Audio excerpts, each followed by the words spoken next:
I do not know if these verses were preached during the summer camp, but I believe these verses are very applicable when it comes to commitment to the Lord Jesus Christ. In verse 15, it is written, as they were walking along the road, a man said to Jesus, I will follow you wherever you go. Jesus replied, foxes have holes and birds have nests, but the Son of Man has no place to lay his head. Mas mayo pa kuno ni mga foxes, mga birds, kay naa pa kuno matulgan. Pero ang anak sa tao, referring to himself, has no place to lay his head. Let's continue. Verse 59. Then Jesus said to another man, follow me. But he replied, Lord, first let me go and bury my father. I do not know kung namatay bagay ang amahan at that time. I don't know what happened to his father. Pero nasulti siya, let me say goodbye first to my family, bury my father, and I will follow you. Then Jesus said to him, let the dead bury their own dead, but you go and proclaim the kingdom of God. In other words, kung basahon ni mo dapita kini, ningon si Jesus Christ nga, bahala na sila. But you proclaim and go for the kingdom of God. Meaning, mas importante gyud si Lord. Mas importante gyud ang kingdom when it comes to our earthly concerns. Namatay mga earthly concerns. Dili na ito na sila mabiyaan. Pero when it comes to conflict between the earthly and the Lord, the kingdom must be important, must be more important. Then, verse 61, still another man said, I will follow you, Lord, but first let me go back and say goodbye to my family. Then Jesus replied, no one who puts a hand to the plow and looks back is fit for service in the kingdom of God. Dili siguro pasabot ni Lord Jesus Christ nga dili ta mananghid sa atong mga parents nga mo kuanta og full-time ministry mo serve ta in the Lord. Ang pasabot ni Lord diri nga katon ng lagad niya, gusto mga lagad niya, pero look back og mangwintada nga is it worth for me to follow Jesus? To decide to follow Jesus? Diningo si Lord nga, He is not fit for service in the kingdom of God. So in other words, when we decide to follow Jesus, it must be firm, it must be a strong conviction, it must be a resolution nga ikaw dili gyud mo look back o mo change of mind.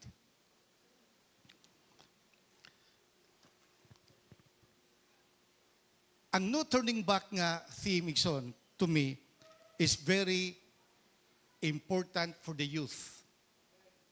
Why? Because ang mga youth is still teachable. Pwede pa matudluan. Their mind is still innocent. Inosente pa kayo. They have no responsibilities sa pamilya nga ilang gitanaw. And these youth, I believe, are hungry.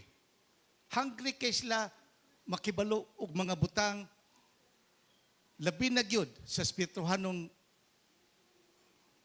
knowledge. They are truth seekers. Risk takers. Mas murisgo ni ang mga batanon. Mabitaw last Saturday when I was there for the first time, nakita na ko nga mura sila kuan ba? Very excited, very energetic, murag walay kabilinggan. Walay ginhuna nga mga anak pakanon. Ready to go, ready to fight, ready to march. And that is the kind of heart that God needs to advance His kingdom. Amen? At the same time, I believe, mga igsoon, the theme no turning back is also relevant to the adults. To the couples, kitang mga minyo na may mga anak. Relevant also to the senior citizens. Bisag tuod nga may edad na si Brother Jojo, mapus lang paghapon ni sa Ginoo. The fact that I am in front of you, the Lord is still using me. Although, ako nakita, importante gini sa mga may edad na because the adults, the couples, and the seniors are easily offended. Kung ma-offended gali, dili na mo simba. Tandugonon kini mga maedad na, dali kayo mangluod. Kung masakitan gali, mangluod na. May bulon lang ka. Mo disappear na, dili na ma-appeal og fellowship. And these youth, these adults also are pressured because of responsibilities, stressed, o nag-struggle, o dali kayo mo-withdraw. That is why this theme, no turning back, is also relevant to many of us here in the congregation. Following Jesus, mga igsoon, is not easy. It is not comfortable. Why? Because to follow Jesus, behind me is the Word, before me is the cross. Meaning, sacrifice. When you follow Jesus, when you decide to follow Jesus, there is always sacrifice. To become a pastor, wala kayong mga earthly rewards. Dili masama sa manager, supervisors, kumpanya na sweldo good, kinsinas og 30, pero pastor, wala. Mag-agad na sa offerings. No earthly rewards, no financial security. Kung magpastor ka, daghan kayo ang nangawala ng mga pastors, to tell you frankly, ni surrender. Kay wala nila maantos ang kalisod, labi na gyud ang church gamayra. O ang mga church, mga membro, dili manghihatagon, dili magununa sa servant of God. To follow Jesus is not easy. In other ways, to follow Jesus cost you also friendship. You lost many friends when you become born again. Si Brother Jojo, when I was in Mindanao, I lost my friends in Rotary Club when I became born again. Lahi naman kong perspective. Mausap naman ang imong mindset. You lost the respect and acceptance from other people. Naiuban, kung born again na ka, malikay-likay na lang si imo. Dili na kanila imbitaron. Naiuban. Praise the Lord for those people nga wala ka-experience na. Pero kadaghanan, there's always a price. Mawagtang imong mga kaila, ang even your family ties. Akong mama, pagkibalo niya na born again ko, suko kes ako. Suko gi kayo. Kay ang among parente, nami pare. Ang akong auntie, mother superior sa mga madre, dito pagin sa Amerika. O karon ako, na born again. Suko, dako kayo siya o pangluod nako. Kay tungod, ang gusto namo sa among pamilya, sarado, katoliko.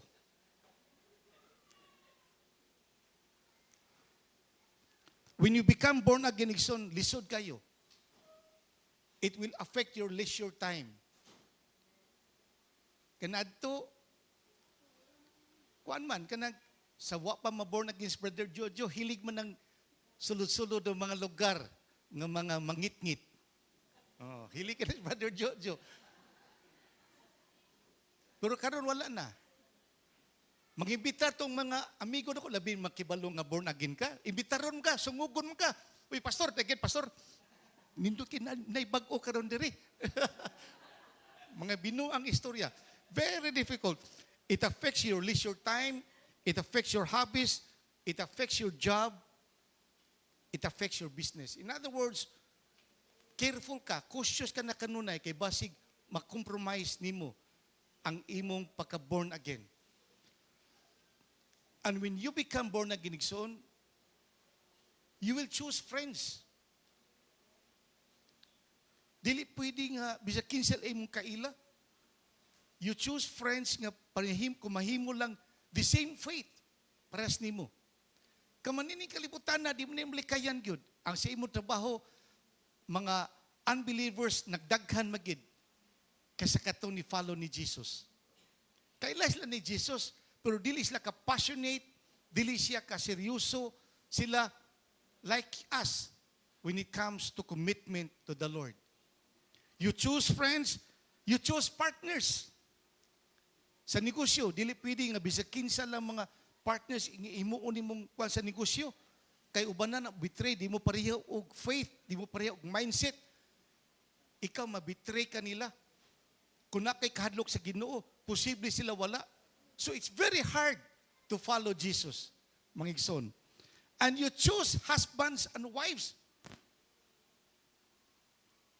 Dili pwede nga mangminyo ka nga dili born again. Kinalagi pareho mo pagtuo. Kay mo man ikitulo ni pastor. Do not intermingle with yourselves, or do not be unequally yoked with unbelievers. Pero mga igsoon, pag panglitaw na ko na kung Mrs. Igsoon, to tell you frankly ha, si Sister Gloria, Iglesia ni Cristo. Kalihim sa Iglesia ni Cristo, attendance checking, muna sila. Choir sa Iglesia ni Cristo.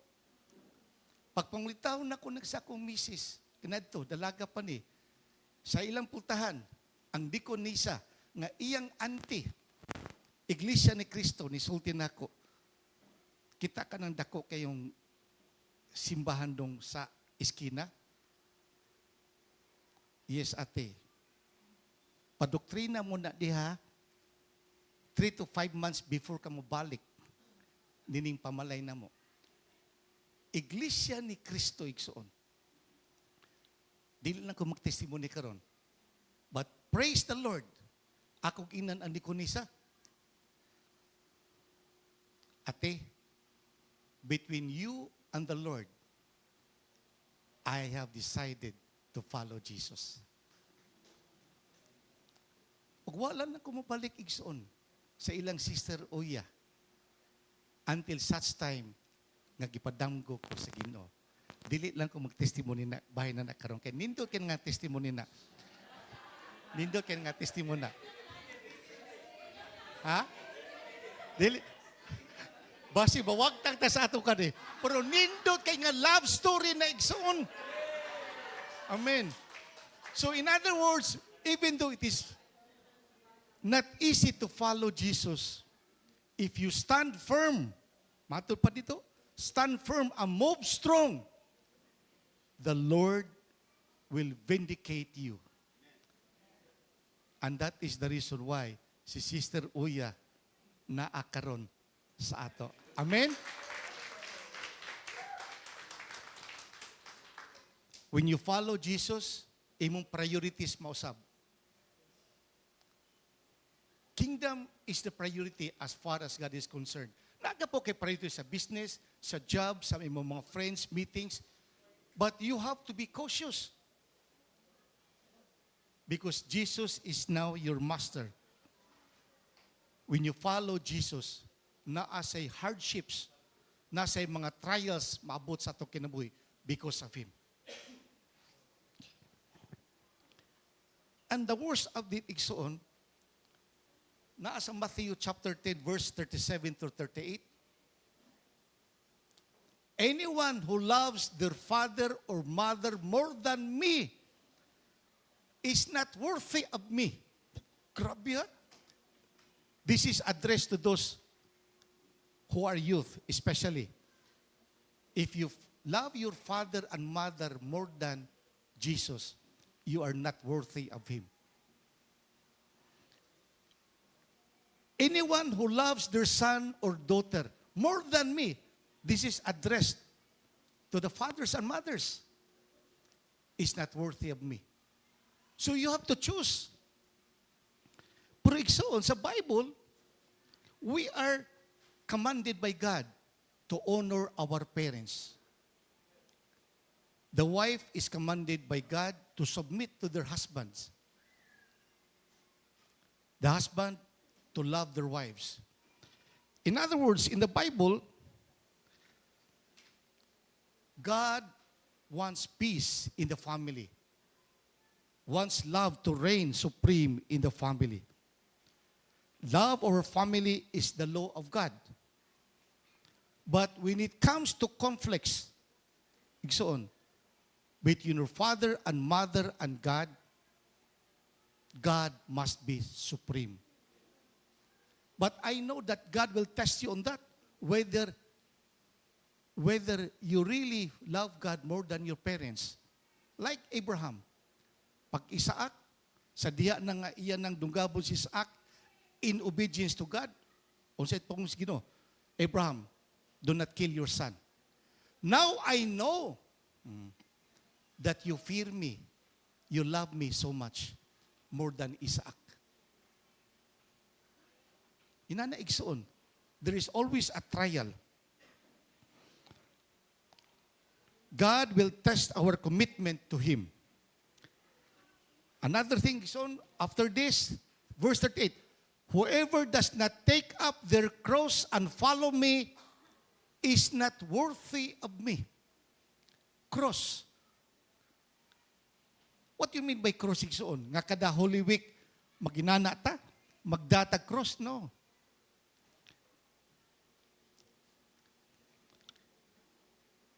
Cross represents opposition. That is why the Lord was nailed in the cross, because the Pharisees did not like Him. The Roman governor wanted to dispose of Him. In other words, when you talk of cross, it means persecution. When you follow Jesus, expect that there is always opposition. Either from your friends, yaga-yagaan mo, nga na born again, born against, muna ilang mga yaga-yaga. Expect opposition, expect sufferings, expect hardships. O ingon siya, kung dili mo gusto niya na, dili ka gusto mag-suffer, dili ka gusto maglisod imong kinabuhi, dili ka gusto opposition, kaya gusto mo hayahay, nagkakaila, mato pa ni Lord, then you are not worthy of me. Inana kaprangka si Lord, mga igsoon. That is why,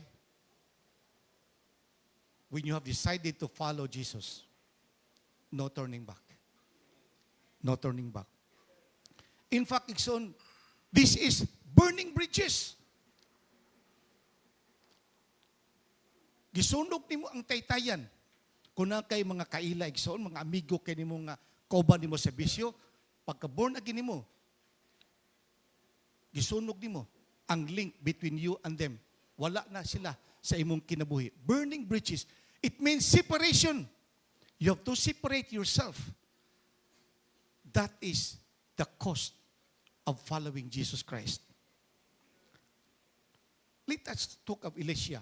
Pag ingong gid ni Elijah siya, labay siyang cloak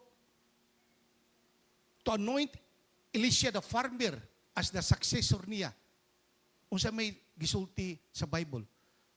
Elisha as a farmer sold his carabaos, oxen,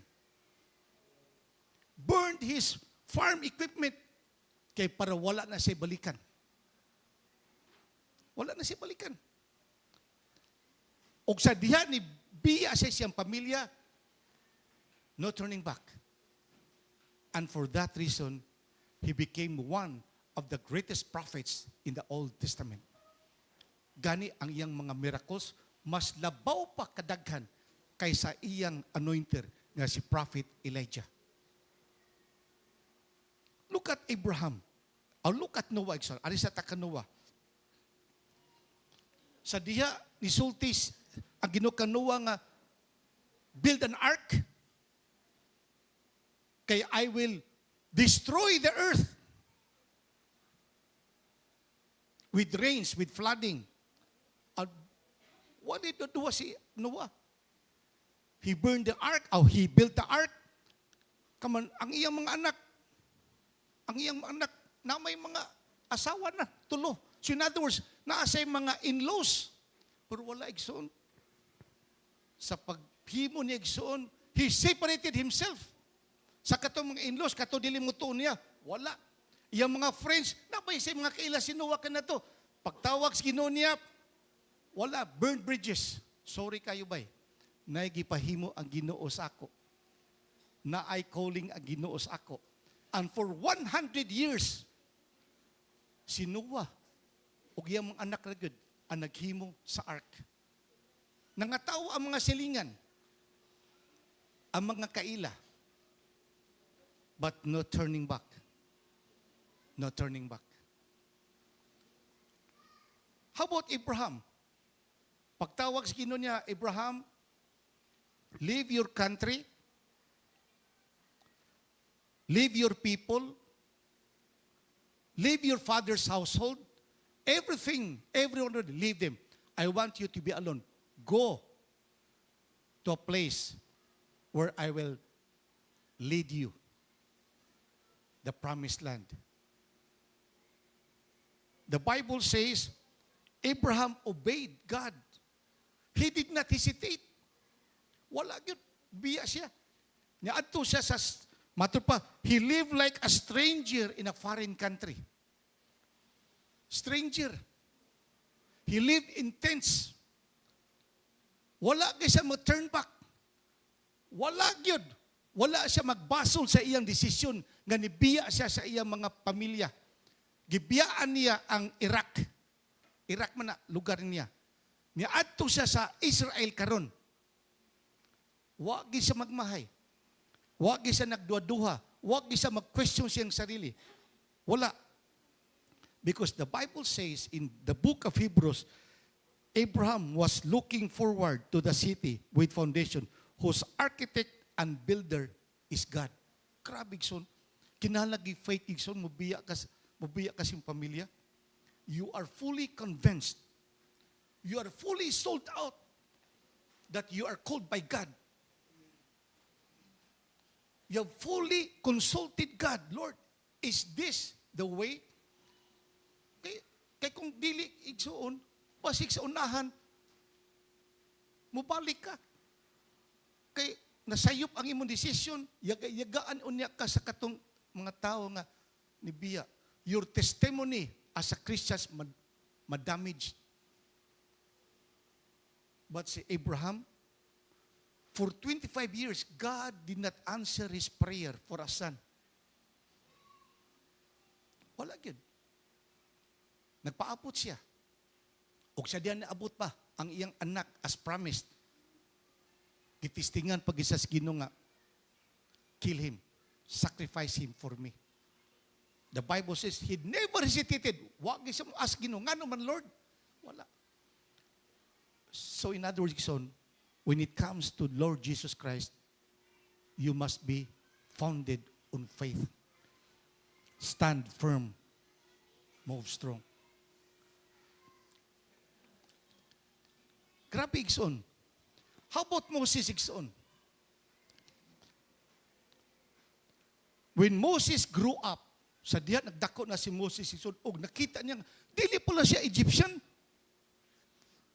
Dili pala siya anak sa sister ni Pharaoh. And he was used to kanang kinabuhi ba nga, haruhay ba? Dato, tinagad, sir, general. Mura pag naanad na siya ba sa comfort, sa life, sa luxury. Pero when he learned that he was just a Hebrew slave sa Egypt, the Bible says, he refused to be known as the son of the Pharaoh's daughter. Bisad tod komportable iyang kinabuhi, he decided to follow God. He chose to be mistreated. Mas may pa nga, parehason ko nini mga slaves, kaya mo ni ko mang igsoon. Along with the people of God, rather than to enjoy the pleasures of Egypt. Gikumpir man niya, ang Egypt, the world, nga ruhay kayo, dato, the superpower at the time, o ang iyang mga katribo, mga slaves, mas may pang inyo kung dagdaogon along with the people of God rather than enjoy the pleasures of Egypt. Sa diha, napatay niya ang katong taskmaster nga Egyptian. He left Egypt. In other words, Igsoon, when it comes to following Jesus Christ, na ay usay Igsoon, nga ikaw sad, mubiya gyud sa imong pamilya, mubiya kasi mo mga kaila, mubiya kasi mo lugar, in order to stand firm sa calling nga gihatag sa Ginoo sa imong kinabuhi. No turning back. No turning back. Pero na ay verse igsoon nga, very dangerous verse. I tell you of this testimony. Na ako'y brother in the Lord. He was very active sa ministry. He was very active in praise and worship songs. He teaches. He's a leader of the church. Pero igsoon, one time, kay tungod busy man kay siya sa iyang trabaho, daghang kay sa pressures sa iyang kinabuhi, sa iyang pamilya, wala na matinog church. Wala na magpakita. Wala na siya pakialam. Ang iyang asawa, bisag musulti pa siya nga, adto tas church. Di siya mauban. Ang iyang asawa rin ato sa church. In other words, nabugnaw. Nabugnaw siya sa papanglagad sa Ginoo. Makarelate ba mo na, Nexon? Ako, I can relate myself. Kay usahay magyud, kay tawra man ta, na usahay nga, makabati tag kabugnaw. Di na taganahan sa mga spiritual things. Di na ta mapakita sa church. Wala na tayo pakialam sa kingdom. Mo na siya igsoon. Then one time, nibisita mi niya. Pagbisita na mo niya, respeta lang sa tubang na mo. Pero layo na kayong kasing-kasing sa Ginoo. Then, sa diha, sa conversation igsoon, ningon siya nako, Brother Joe, napa ba ko'y chance nga mabalik sa Ginoo? Because ni backslide man ko. Nabugnaw na ko. Wala na ko ganahin in dapita. Mga tao magtanaw sa ako, murag I feel condemnation. Kaya ito, active ka siya. For many years, sayang king investment sa Ginoo kung inana ang iyang attitude. Iko, ngano man, brother, unsa may rason nganong tanaw ni mo nga di nakakabalik sa Ginoo?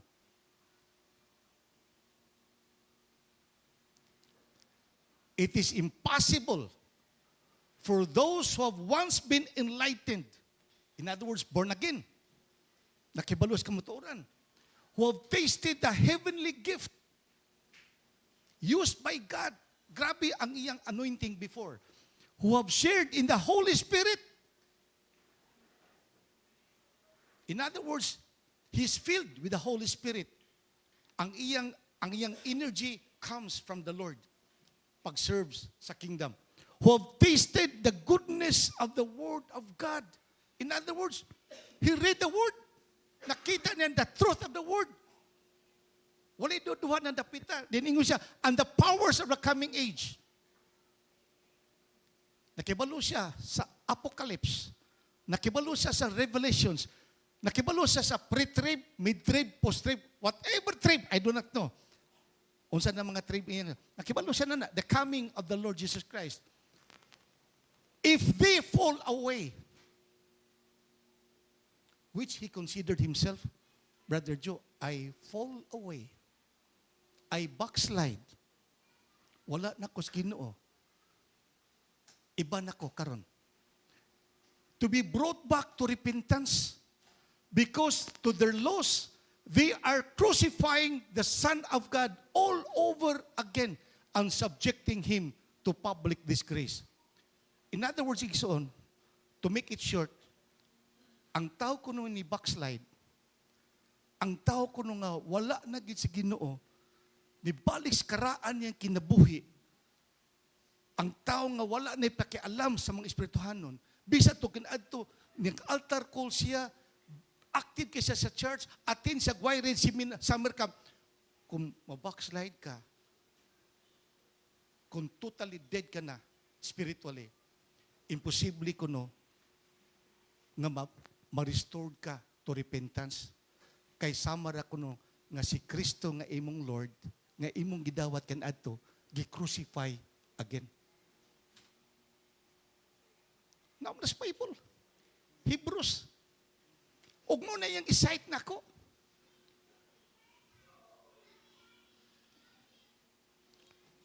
When that brother of mine told me about this verse, I prayed for wisdom from God. Lord, how would I answer this brother? Para gin ma-restore siya. Kay verse man sa iyang gibay, lisod na kuno kayo. Then the Lord spoke to me in that instant. I told the brother,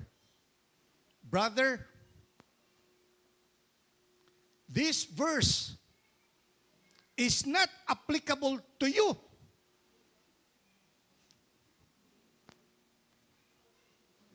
Pila na kabulan, wag siya magsimba. Pila na kabulan na down na gid siya spiritually, wag na pakialam. Para sa iya, nagpaabot na ko, nga kuhaon ako sa Ginoo. Hopeless na ang akong sitwasyon. Wala na ko'y love sa church. Di na ko gusto kakitag mga igsoon na ko sa pagtuo. But we were there. And when I told him that this verse is not applicable to you, he was moved and encouraged.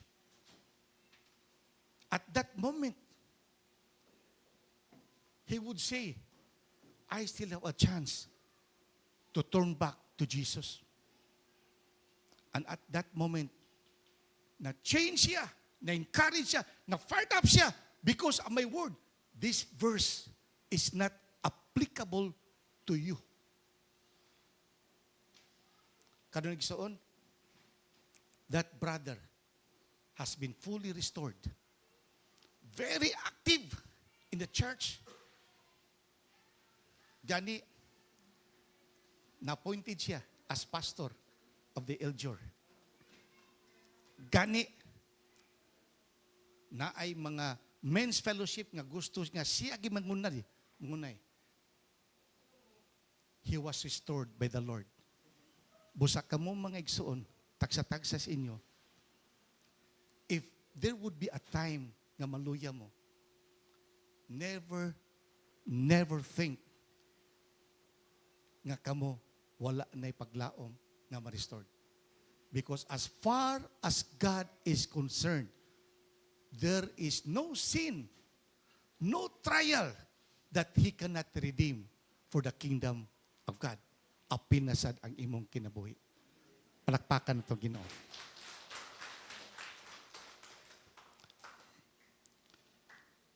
Why do they fall away, son? Ngano man ang tao ma-fall away man? Ngano man kita usahay mawagtang matas Ginoo? Ngano man nga naay sitwasyon nga ma-backslide ka? Unsa magid ang mga rason?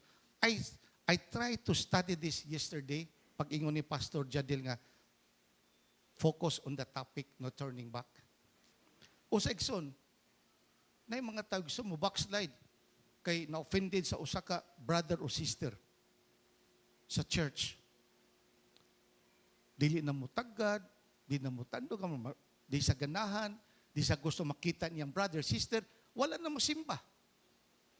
Completely disappeared. Offense by other brethren. Monigay ko na so sa kalibro. Bait of Satan. Pauni Satanas ba? Kanang mga dali kay ka ma-offended, tungo sa imong pride, dali kay ka masuko, dali ka murag tandugonon kay ka pa, dali ka mangluod. One pastor said, that's a bait of Satan. Paun. Paragid nga mawagtang ka sa kingdom. Kaman, ikaw, unknowingly, diya, napaunsa ka. What else? Business in job. They fall away siya kay, wala na, busy kay sa trabaho. Wala gisip panahon na, business, constant meetings, urusahay, ni backslide sila, wala sila mapakita kay itong silang disappointments sa Ginoo. Taon taigsoon, ako, in the past naman sa ko'y disappointments with the Lord. But there is no disappointment that God cannot redeem in you. Balik kita. Unmet expectations, kung nakik-expect sino ka mamukan, balik ta igsoon. Di kita magpatandog, di kita uban doubts, confusion, na nakiduda, confused, stagnant life. Wala man ko mo lambo, Lord, sa akong kinabuhi, Lord. Anak ng tako nimo. Maka-question ka ba? Ngano man, Lord, nga akong negosyo, ngano akong trabaho, ngano akong kinabuhi, Lord, murag stagnant. Kaman sa Ginoo baya, God is a God of prosperity. God is a God of increase. God is a God of restoration. Ang imong reality is difficult to reconcile with the Word of God. Igsoon, the truth shall always prevail. Kana imong reality, temporary lagi na. Ayaw gi ka backslide. Continue to stand firm and move strong. Lack of fellowship. Kung kulang na kag-fellowship sa mga tao of the same faith, mabackslide gi ka. Sama na ng kayo ba? Nga baga. Kung isiparate mo ang baga sa kayo, kani mabugnaw, kini mauling gini, wa na gid ang kayo sa iya. So importante gid ka, constant fellowship, constant communication. Naatay mga chat group, o apil ka sa chat group. Apil ko, Brother Joe, sa chat group, dili ko mo leave the group. Mas may ni makibalo ko unsay mga balita sa church. Kibalo ka. The same fire. Importante kinaigsoon. Lack of trust in God's character.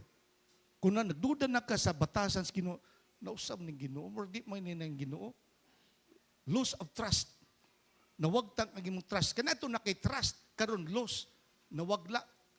Di na kamuto nga Ginoo maayo, di na kamuto nga Ginoo nagugman nimo, then di na kamuto that God is in control. Igsoon. Bait of Satan. Para lagi mawala ka niya. What else? When you love the world more than God. Sige na tag-social media, Facebook, ako ito, makadiscern sa akong sarili. Magsihilig masakit ko ka ng mga, although dili ka ng mga ubang kuan ba? Ka ng mga news. Igsoon.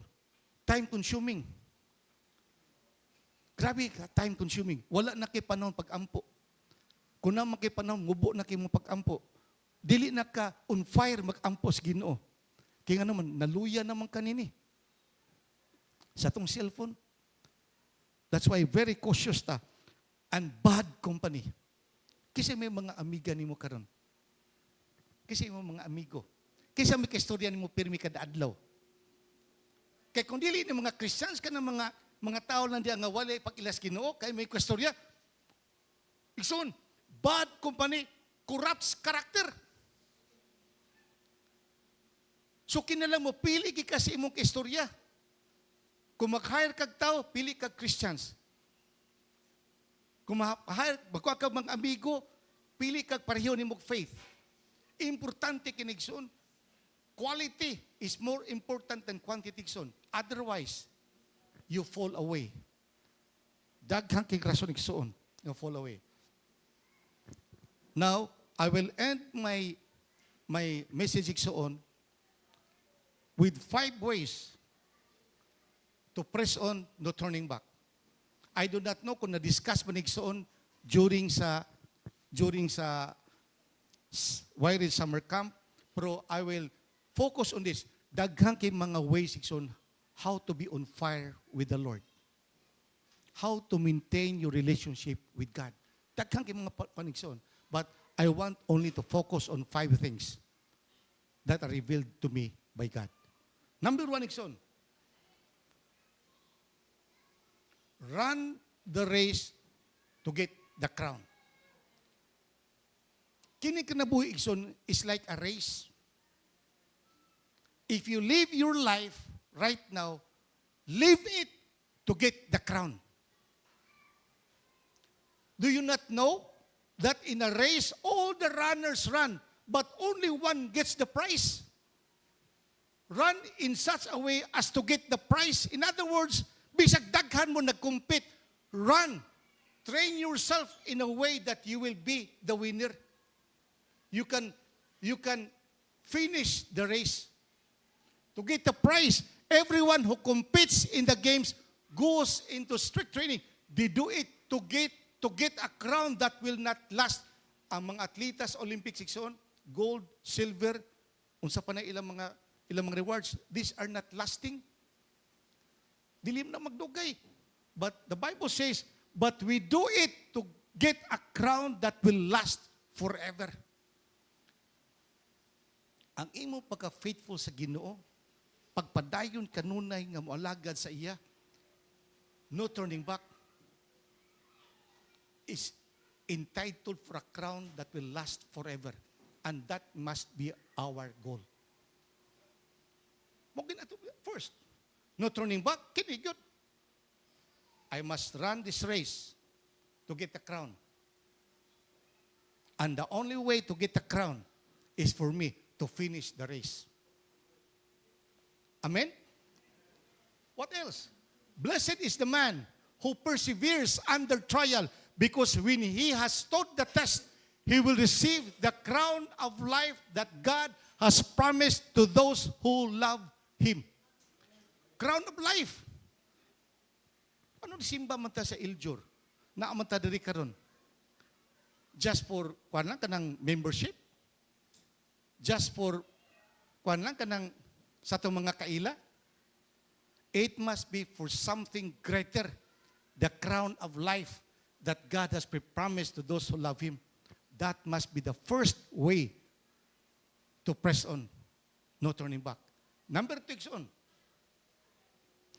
Throw off things that hinder and entangle you. Pasapot na nga, ilabay ito mga butang na kapahindir ni mo pagpangalagad sa Ginoo. Or nagapos ka ba?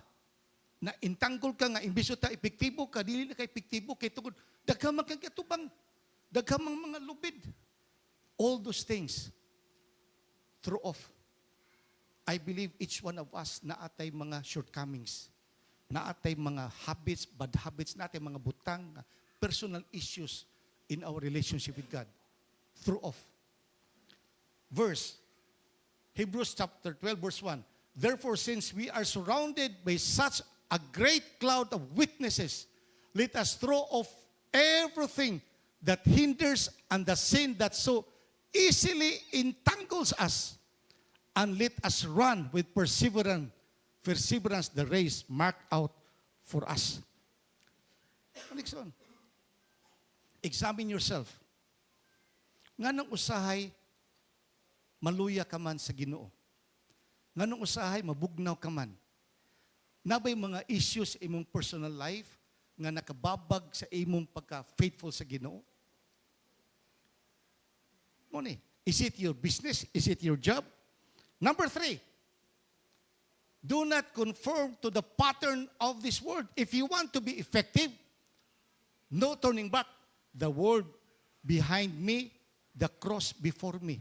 Muni, pasapot ni, do not conform to the pattern of this world. Romans chapter 12, verse 2, do not conform any longer to the pattern of this world, but be transformed by the renewing of your mind. Born again ka. Ang imo bang mind is fully transformed? Iba na ba ang imong perspectives? Iba ba ang mindset nimo? Di ba ka pares uban? Mas maing na dito pares uban? daghang kay kog mga kaila nga dinaganahan nako ay ako sa dinoon every time I meet them awkward kid nako. Kung dili ka awkward, assuming nga na kay mga kaila. Kung pakita niyo body ka po istorya ka po mga green joke pasabot na wa pag hindi ka mausab. Ang imong mind pada is di pag fully transformed. Pero pagkita nimo si mga kaila katong mga kuan pero ikaw awkward pa murag kuan ka murag kuan ka ba? Murag di ka komportable ba? Kanang murag di ka kasulti maayo, murag outsider ka na. Murag ka kanang out of place ba? Kung mo na yung feeling, then your mind has been transformed by the Holy Spirit to serve the Lord. Kaya lahi naman. Mamani, pasapot din renewing of your mind. Pagkam kay mga Christian, di pa renewed ng mind. Do not think ka ngay, tungkol Kristohanon ta, fully renewed ta kay renewal of mind is intentional. Tiniyuan na. Dili nang mapaabot ko sa Ginoo nga i-renew akong mind, Holy Spirit i-renew akong mind. Never. There must be cooperation between the Spirit and us to become effective in the service of the kingdom of God. Takang kay Kristohano dili effective pag-serve sa Ginoo. Ngano man, di man ma-renew ang mind. You want to be blessed by the Lord? You want the Lord to make you a good testimony to your neighbors, to your office mates, to your fellow business? Kuana. Then you will be able to test and approve what God's will is. His good, pleasing, and perfect will. Kung dili renew di mo mind, di mo kakibalo unsay gusto sa Ginoo. Unsa mag-gi-approvehan niya. Okay, number 4. In order for you to avoid turning back, you must serve one master only. What do you mean, Brother Joe? Matthew chapter 6, verse 24. No one can serve two masters. Either he will hate the one and love the other, or else he will be devoted to the one and despise the other. You cannot serve both God and money at the same time. I could not imagine ba nga, kung kay kas Ginoo ba, service kay kas Ginoo, grabe ba? Kanang kung kay kas Ginoo kan, ikaw sa kuan sa kay kas kwarta. Kanang mangita kay kwarta. God is a great provider. Unless the Lord builds the house, the laborers build it in vain. Because God, sa imong pagkatulog, bato pa sa Bible, kanang verse, sa imong pagkatulog, bisan natulog ka pa, i-provide niya ang matag-adlaw nimo nga panginahanglan. Because God is the source of favors. You cannot serve both God and money. In other words, in order not to be extreme, God first, money secondary. If there's conflict between God and money, kay kita, mangita kwarta, mangnegosyo kita, manrabaho ta, if there is conflict, God first. Seek first the kingdom of God and His righteousness, and all these things shall be added unto you. One master only. I have only one master. Ngano si Paul is very effective as an apostle. He has one master only. Jesus Christ. Gani, dili lang God and money. Ang master ni. Even the world and the Father. 1 John chapter 2 verses 15 to 16. Do not love the world or the things in the world.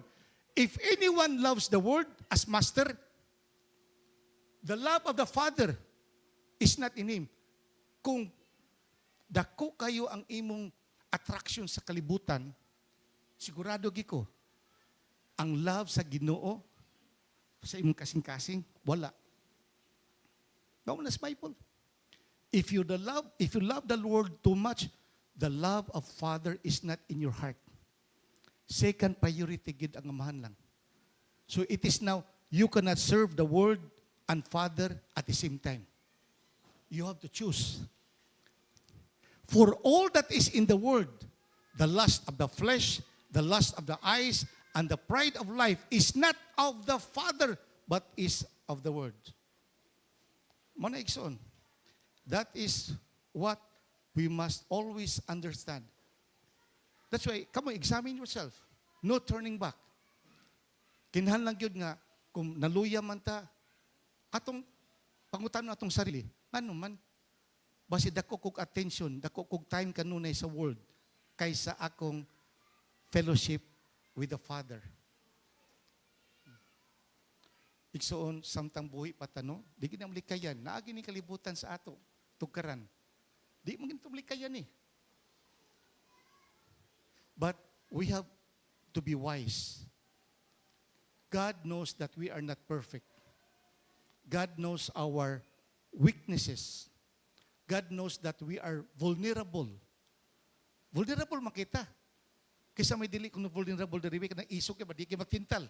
Diligid mahalahay sa kalibutan isas kamot be.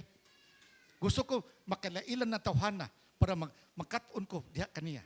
Kisa man diri bebe. Kanang kwal ba? Strong gikay ba?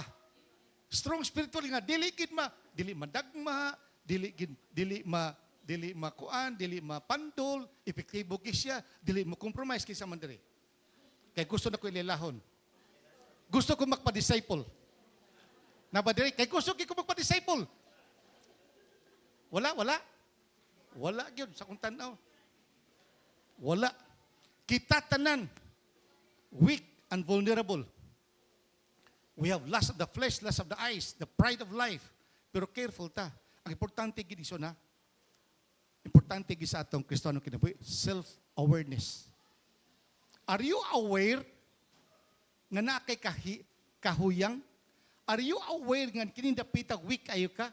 Are you aware of these things nga dali kay ka mapandol?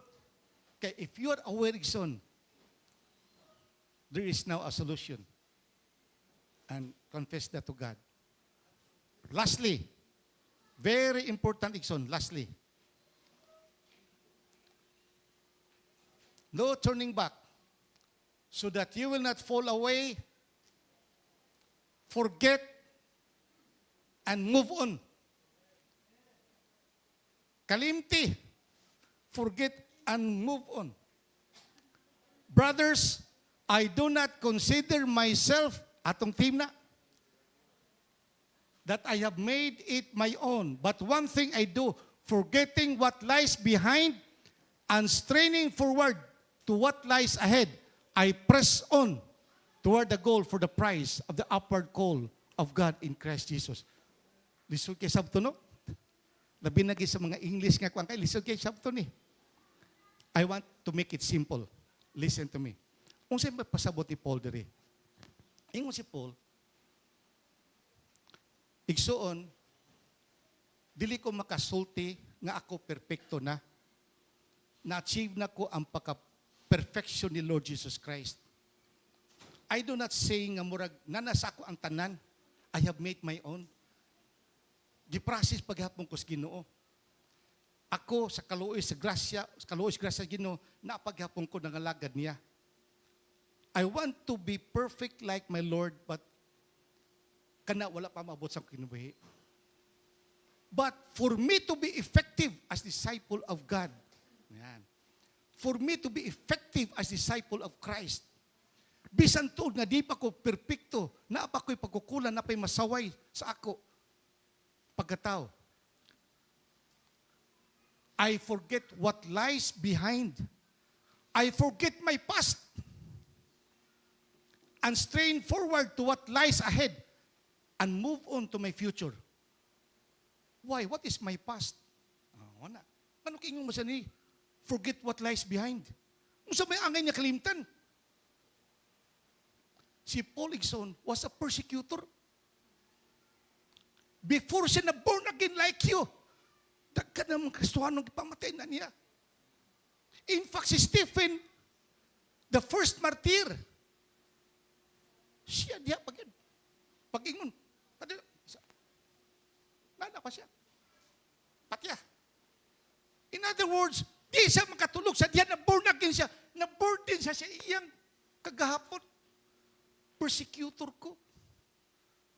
Daghan kong mga tao nga na-offended. Until such time, one time, si Christ, ni-appear niya, Saul, Saul, why do you persecute me?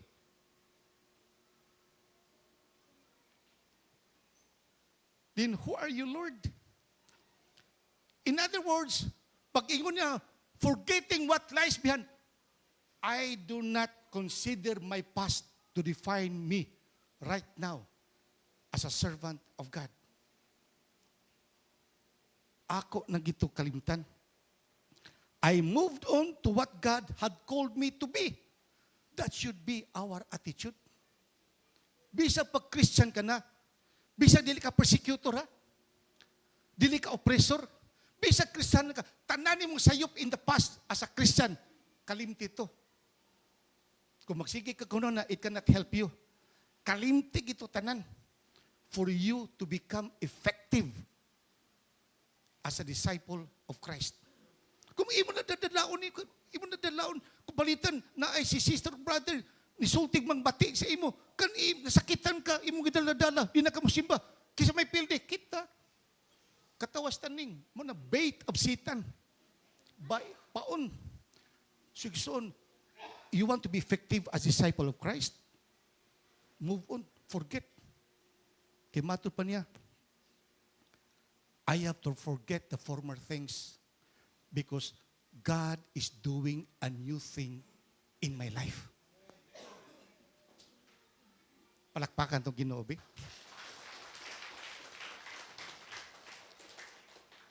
So, Diakson, Paul did not allow his past to define him. Paul was focused on his new identity. What is your identity now? Unsa magikakaron? Kinsa man ka destubangan sa Ginoo? Ayaw pa kuno na usa gisulti nila sa imo nga burned again.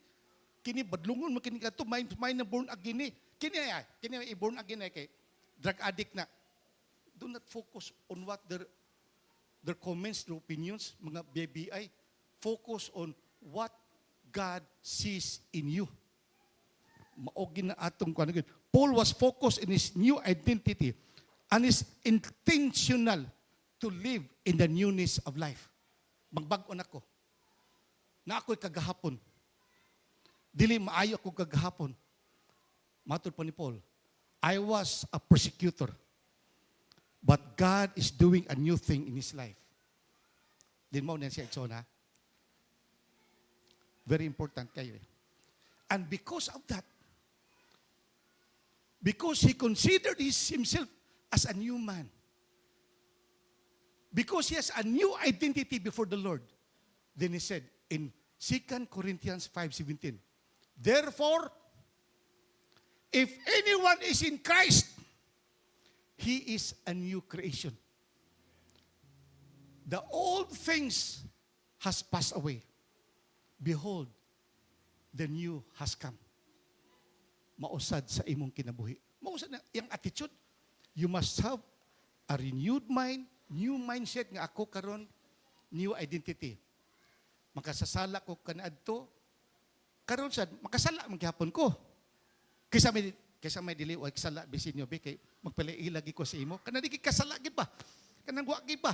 Mata ba di kasala be magpalai magpatakod ko sa imo. Magpatakod ko. Wala gyud. Wala. So in other words, isuon, sa mata sa Ginoo, even though you commit mistakes, you commit sins, in the eyes of God, because of what the Lord Jesus Christ done in the cross, you are righteous, you are sinless, and you are a new creation before His throne of grace. If anyone is in Christ, patut pa niya, iyang encouragement, he is a new creation. You are a new creation. Ikaw. The old has gone. Wala na to. Ang Ginoo, wala na mangwinta na to karaan. Wala na. Sa Ginoo, wala na. Behold, ang imong pagkabago has come. Not only in theory, not only in doctrine, but according to faith. Lord, I am now new. And thank you, Lord, for the new life that you have given me. No turning back. No turning back. Palakpakan na ito, Ginoo. Father, thank you, Lord, for the message, Lord, ngay mong gihatag ka namo, Lord. I pray that everything, Lord, shall bear fruit in the lives of your children. Bless, Lord, this fellowship. Bless the message, Lord, that it will have impact on them, that they will understand it, they will appreciate it, and that they will glorify you and thank you for the message that they received today. In Jesus' name, amen.